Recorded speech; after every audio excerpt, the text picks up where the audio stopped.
హ్మ్.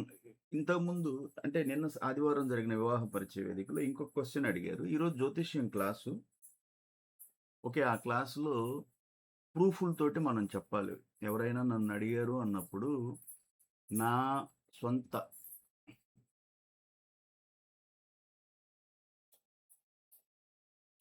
సో, వాళ్ళడిగింది ఆమె ఇంకో క్వెషన్ అడిగింది. నిన్న ఆదివారం మన వివాహ పరిచయ వేదికలో. అమ్మాయి ఇంటికి పెద్దది. అబ్బాయి ఇంటికి పెద్దోడు. అంటే జ్యేష్ఠ అంటారు. పెద్దవాళ్ళని జ్యేష్ఠ అంటారు. అంటే జ్యేష్ఠ పుత్రుడు, పెద్ద కనిష్ఠ పుత్రుడు అంటే చివరి చివరి అబ్బాయి. ఓకే. జ్యేష్ఠ పుత్రిక అంటే పెద్దమ్మాయి అందరికన్నా గూడా. ఇట్లా అన్నమాట. ఆమె అడిగిన క్వెషన్ ఏందంటే మెరవల ఆదిలక్ష్మి కావలి నుంచి ఆ ఇంటికి అమ్మాయి పెద్దది. అబ్బాయి ఇంటికి పెద్దోడు. ఈళ్ళిద్దరికి పెళ్లి చేయొచ్చా? అని అడిగింది. జ్యోతిష్య పరంగా వెళ్ళితే నేను మీ అందరికి తెలుసు. జ్యోతిష్యానికి నేను చాలా రీజనబుల్‌గా నేనెళ్తాను. ఇట్లా ఒక కారణం చెప్పి వివాహాలు నేను ఆపను. మన సంస్థలో లక్ష్మీనారాయణ కృష్ణ ఫౌండేషన్‌లో మీ అందరికీ తెలుసు. నా నేను వీడియోలు చేశాను. జ్యోతిష్యం మీద బాలా త్రిపుర సుందరి దేవి అమ్మ జ్యోతిష్యాలయం పేరు మీద ఒక జ్యోతిష్య ప్లాట్‌ఫార్మ్ ఓపెన్ చేశాను. ప్రతి సోమవారం జ్యోతిష్యం క్లాసు జరుగుతూ ఉంటది. మీరు వచ్చారు, రాలేదు సమస్య కాదు. ఎందుకంటే వాట్సాప్‌లో గూడా నేను కాల్ పంపిస్తాను మీకు. వస్తే మీరు క్వెషన్ చేయొచ్చు. రాలేదు అంటే టాపిక్స్ ఏదో ఒక టాపిక్ ఉంటాయి. ఓకే. అది రికార్డ్ అవుతది. మీకు నేను పంపిస్తాను. సో, ఇక్కడ ఈ అడిగిన క్వెషన్‌ని మనం సాల్వ్ చేయాలి. ఆమె అడిగిందేంటంటే, ఇంటికి అమ్మాయి పెద్ద, అబ్బాయి ఇంటికి పెద్ద. ఇద్దరు జ్యేష్ఠ. అయితే వివాహం చేయొచ్చా అంటే, చేసుకోవచ్చు. ఎందుకు అనంటే, వాళ్ళు జ్యోతిష్యంలో చెప్పిందేందంటే, 3 జ్యేష్ఠ వద్దు అన్నారు. 3 జ్యేష్ఠ అంటే 3 జ్యేష్ఠలు వద్దు అన్నారు. 3 జ్యేష్ఠులు ఎట్లా? అబ్బాయి ఇంటికి పెద్దోడు. ఓకే. అమ్మాయి ఇంటికి పెద్దది. వీళ్ళిద్దరిలో ఎవరో ఒకరు జ్యేష్ఠ నక్షత్రంలో గాని, జ్యేష్ఠ మాసంలో గాని పుట్టారు. అలా 3 జ్యేష్ఠ అవుతదనమాట. అది 3 జ్యేష్ఠ. అయితే ఈమడిగిన క్వెషన్‌లో అబ్బాయి ఇంటికి పెద్దోడు, అమ్మాయి ఇంటికి పెద్దది. చేసుకోవచ్చా అంటే చేసుకోండి. ఎందుకంటే 3 జ్యేష్ఠాలు లేవు. అంటే వాళ్ళిద్దరిలో ఎవరు జ్యేష్ఠ మాసంలో పుట్టలేదు, లేకపోతే జ్యేష్ఠ నక్షత్రంలో పుట్టలేదు. ఒకవేళ క్వెషన్ నంబర్ పుడితే వాళ్ళిద్దరిలో అమ్మాయి ఇంటికి పెద్దది, అబ్బాయి ఇంటికి పెద్దోడు. వాళ్ళిద్దరిలో ఎవరో ఒకరు జ్యేష్ఠ మాసంలో గాని, జ్యేష్ఠ నక్షత్రంలో గాని పుట్టారు. అప్పుడు 3 జ్యేష్ఠులయినియి. చేసుకోవచ్చు అంటే చేసుకోవచ్చు. ఎందుకు అది ఒక కారణం. ఆ ఒక కారణము చెప్పి వివాహము ఆపితే ఎట్లా? నేను మన సంస్థలో మొదటి నుంచి చెప్పేది గూడా మీ అందరికీ అదే. ఒక కారణం చెప్పి వివాహం ఆపలేము మనం. అట్లా చేసుకుంటా పోతే ఎన్ని కారణాలు జాతకాలు ఇద్దరి చార్టుల్లో ఎన్నో మైనస్‌లుంటాయి.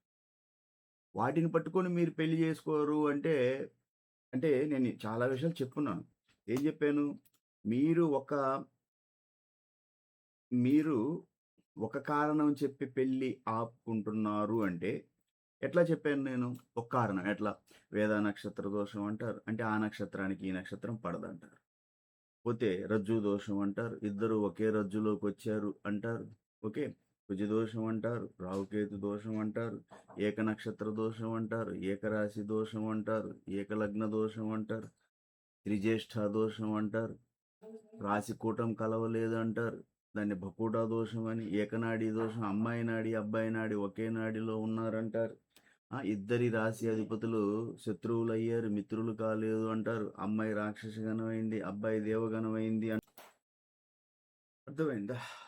అమ్మాయి తారాబలం కుదరలేదంటారు. అమ్మాయి నైదన తారయింది, అబ్బాయి ప్రత్యక్ తారయ్యాడు, లేకపోతే విపత్ తారయ్యాడు, లేకపోతే అబ్బాయి నైదన తారయింది. ఆ! అమ్మాయి ప్రత్యక్తార, విపత్తారయ్యారు. ఇట్లా చెప్తారు. గోచార రీత్యా గురువు సరైన ప్లేస్‌లో లేడు. ఓకే. ఇట్లా ఏదో ఒక కారణం చెప్పి గ్రహ బలాల్లో గురు, శుక్ర, కుజుడి బలాలు బాగా లేవు. జన్మతః గురు బలం బాగలేదు. గోచార రీత్యా గురువు సరైన స్థానంలోకి రాలేదు. చంద్ర రాశి నుంచి చూసినప్పుడు. ఇట్లా అష్టగుణ కూటానికి 36 గుణాలు తగ్గినియి. 18 వస్తున్నాయి. హ్మ్. లేదు 16 వస్తున్నాయి అని అంటారు. లేదు 20, 25 వచ్చినా నాడీకోట దోషం ఉంది అంటారు. 25 గుణాలొచ్చినప్పుడు మళ్ళీ నాడీకోట దోషం ఎందుకు లెక్కేస్తారు? లేదు 25 గుణాలొచ్చినియి. రాశి కూటమి కలవలేదండి. ఇద్దరు రాసులు షష్టాష్టకాలయినియి. లేదా అమ్మాయి రాశి కన్నా అబ్బాయి రాశి ముందుంది. ఈ రకంగా ఏదో ఒక కారణం చెప్పి ఆ వివాహాలు ఆపుతారు. నేను మొదటి నుంచి మీకు చెప్తానే ఉన్నాను. అలా చేసుకుంటూ పోతే మీరు పెళ్ళిళ్ళు చేసుకోలేరు. చాలా కష్టమవుతుంది. నా దగ్గర ఎంతోమంది తల్లిదండ్రులు వాళ్ళు బాధలు పంచుకొని ఈరోజు 90, 91, 92 తిరుగుతా ఉన్నారు. టైం అయిపోయింది. వాళ్ళకి మంచి మంచి మ్యాచ్‌లొచ్చినియి. అమ్మాయిని ఇస్తామనో, లేతే అబ్బాయిని మీ అమ్మాయికి మా అబ్బాయి సూట్ అవుతాడనో చెప్పుకున్నా గూడా, ఈ జాతకాల పిచ్చి వల్ల పెళ్ళిళ్ళు చేసుకోకుండా ఎంతోమంది కేసులున్నాయి. సరే, ఈ త్రిజ్యేష్ఠ దోషం ఆమె అడిగింది గాబట్టి మెరవల ఆదిలక్ష్మి చెల్లెలు దీని అర్థం ఏంటంటే, 3 జ్యేష్ఠులు మంచివి కాదని దోషముగా ఈళ్ళు పరిగణిస్తూ, అన్నదమ్ముల్లో జ్యేష్ఠుడు, అన్నదమ్ముల్లో జ్యేష్ఠుడంటే పెద్దవాడు. పోతే అక్క చెల్లెల్లో జ్యేష్ఠురాలికి ఈళ్ళిద్దరిలో ఎవరైనా జ్యేష్ఠ మాసమునందు వివాహం కూడదు. జ్యేష్ఠ మాసమందైనా జ్యేష్ఠ నక్షత్రం పుట్టిన కన్యావరులకు జ్యేష్ఠ మాసమందు చేరాలి. అంటే ఒకవేళ ఇద్దరు ఇంటికి పెద్దోళ్ళయ్యారు. ఈళ్ళిద్దరిలో ఎవరో ఒక జ్యేష్ఠ మాసమునందు పుట్టారు. లేదా జ్యేష్ఠ నక్షత్రం అందైన పుట్టిన ఈళ్ళకి జ్యేష్ఠ మాసమందు చేయరాదు. వీనిలో ఒక జ్యేష్ఠం అంటే మంచిది. 2 జ్యేష్ఠులైతే మధ్యం. ఓకే. 3 జ్యేష్ఠులైతే వద్దు అని. కానీ అలా పట్టుకుంటూ మీరు తిరిగితే పెళ్లి కాదు. ఓకే. వీళ్ళు చెప్పేదేందంటే మొదటి గర్భానికి తొలి గర్భజాతుడు ఏంటంటే జ్యేష్ఠుడు.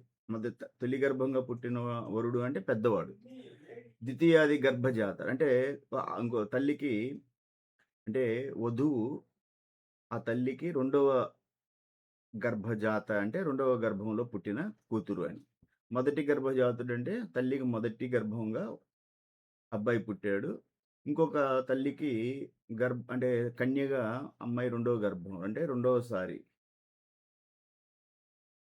అట్లా అన్నమాట. తొలిచూటి కన్యను ద్వితీయాది గర్భజాతుడైన వరుడు పెళ్లి ఉత్తమం. అంటే అమ్మాయి ఇంటికి పెద్దది. ఆ ఇంటికి అబ్బాయి రెండవ వాడు. ఇక్కడ అబ్బాయి పెద్దోడు. అమ్మాయి ఆ ఇంట్లో రెండవ. సో, ఇట్లా చేసుకోమని చెప్పారు. కానీ ఇట్లా చేస్తే మీరు వివాహాలు కావు. ఎందుకు అనంటే ఈ త్రిజ్యేష్ఠ దోషం మీద నా దగ్గరికి ఎంతోమంది ఫోన్లు చేసుకొనొచ్చారు. సార్ ఇట్లా చెప్తున్నారు చేసుకోవచ్చా? చేసుకోకూడదా? అంటే ఎట్లా చేసుకోవచ్చా అబ్బా! ఎందుకు చేసుకోకూడదు? అది ఒక కారణం. ఆ కారణం మీద మీరు వివాహం ఆపుకున్నారు అంటే గ్రంథంలో సర్వార్థ చంద్రిక ఇలా రాశారు అని చెప్పి ప్రతి ఒక్క విషయాన్ని మీరు పట్టుకొని జ్యోతిష్యంలో ఒక్క అడుగు ముందుకేయలేం మనం. నేను చెప్పాను మీకు ఇద్దరి జాతకాల్లో గ్రహబలాలు చూసుకోండి, భావబలాలు చూసుకోండి, దోషాల్లో చూడండి, యోగాలు చూడండి, పుత్రయోగం, ఓకే, వివాహం తర్వాత వాళ్ళు ఎలా ఉంటారు, తర్వాత ఆయుయోగం, ఇట్లా ఎన్నో విషయాలు చూసుకొని చివరిలో అష్టగుణ కూటమి అనేది చూస్తారు. అందులో కూడా 18 పాయింట్లు వస్తే ఓకే అన్న మీరు అంటే 50% ఓకే అన్న మీరు 50% గుణాలు అంటే 18 గుణాలు 36కి. మళ్ళీ నాడీకోట దోషం బాగలేదు అనకూడదు. రాశి కలవటం లేదు అనకూడదు. ఓవరాల్‌గా 18 వచ్చినియి ముందుకెళ్ళిపోవటం. అసలు మీకు అష్టగుణ కూటమి అనేది తర్వాత చూడమని ఆయన కృష్ణమూర్తి గారు సో, త్రిజ్యేష్ఠ దోషము ఉన్నా కూడా మీరు ఒక్క పాయింట్ పెట్టుకొని వివాహాలు ఆపుకోకూడదు. అలా ఆపుకుంటే మీరు వివాహాలు చేసుకోలేరు. తర్వాత ఈ అష్టగుణ కూటమి వివాహాలకి అవసరమా అనే పాయింట్ మీద ఆయన క్లియర్‌గా ఇక్కడ వివాహ కూటములు అవసరమా? ఇది నెక్స్ట్ టాపిక్. ఈరోజు జ్యోతిష్యం క్లాస్‌లో దీన్ని గూడా నేను కొంచెం విపులీకరిస్తాను.